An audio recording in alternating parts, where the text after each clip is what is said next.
inteligence. Takže tady by bylo inteligentní, ale stačí natáhnout provázek, jo. A z téhle hrany natáhnete provázek do tohohle rohu a to je limitující pro otevírání těchto vrát, když to řeknu takhle. Nezapomeňte, že tady stejně tohle auto nemůže jet, protože tady je skříň, takže ona nepojede tady. Takže bude mít dostatek prostoru i manipulačního, kdyby chtěl trochu mírně si najet. Takže můj osobní názor je, změna mříží, posunout to podle provázku maximálně, s tím, že tady by skončila druhá mříž, tady by byl pevný blok a tady by bylo vlastně, tohle křídlo by bylo vlastně otvíratelné, když to řeknu takhle blbě. Jako dvojkřídlí. Ano, jo. Takže by se to doplnilo, když to řeknu takhle, není to asi nic.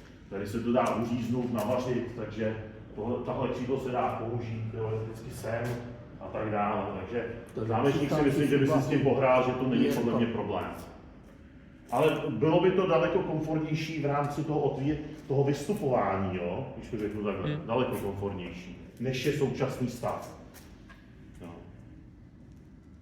Jo, a když ten člověk prostě bude chtít tohle, tak si jenom otevře ten pantík tady nějaký nebo něco, otevře si to, kolikrát jde do toho kumbálu, vstupuje.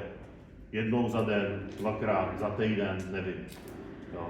Je to otázka diskuze, já si myslím, že je to řešitelný, aby všichni byli spokojení, když to řeknu takhle. A naopak ty lidi mohou mít lepší komfort výstupu. A já docílím toho, že tu dráhu můžu takzvaně ještě tady trochu zlomit a dotáhnout ji maximálně pod tenhle úhel, 90 stupňů a sem. To znamená, že já docílím i toho, že ten člověk bude vystupovat velmi, velmi pohodlně. Jo? A můžeme se bavit o tom, že je to připravený i do budoucna. Jo? Že samozřejmě vystupovat z jednoho, dvou schodů, když jsem viděl vaši maminku, asi zrovna není ideální stav, jo. Určitě no. Takže... No, řekla, že si to rozmyslela, že počítá s tím, že kdykoliv pojede, takže bude požadovat nějakou asistenci. Jasně, ale zkuste pochopit myšlenku toho člověka, jak špatně se mu chodí. Já nemám problém akceptovat vaše řešení, jenom vám říkám na rovinu, že musíme, nebo že byste měli přemýšlet i do budoucna. Jako, protože tohle opravdu je maličkost už. Co to přinese do budoucna. Jo? Hlavně v bezpečí. A když se ten člověk potom otočí tady, když přijede sem a otočí se, tak má před sebou zámek, otevře si nebo cokoliv. Jo? Tady to může natáhnout provázek z téhle hrany a máte ještě rezervu 35 cm a natáhnout to do tohohle rohu. Aby tohle prostě nepřekáželo víc než ten provázek. Jo? To znamená, že tady můžete skončit ještě takhle, bych řekl. No, ještě takhle.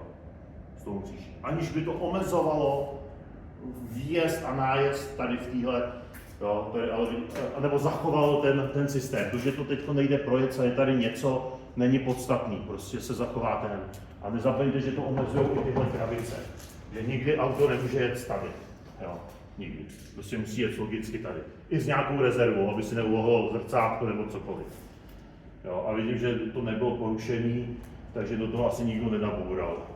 Jo, je to sice trochu shaderem, nevím, jestli při instalaci, nebo to někdo poškodil, jste to spravili, nebo někdo to spravil, netuším.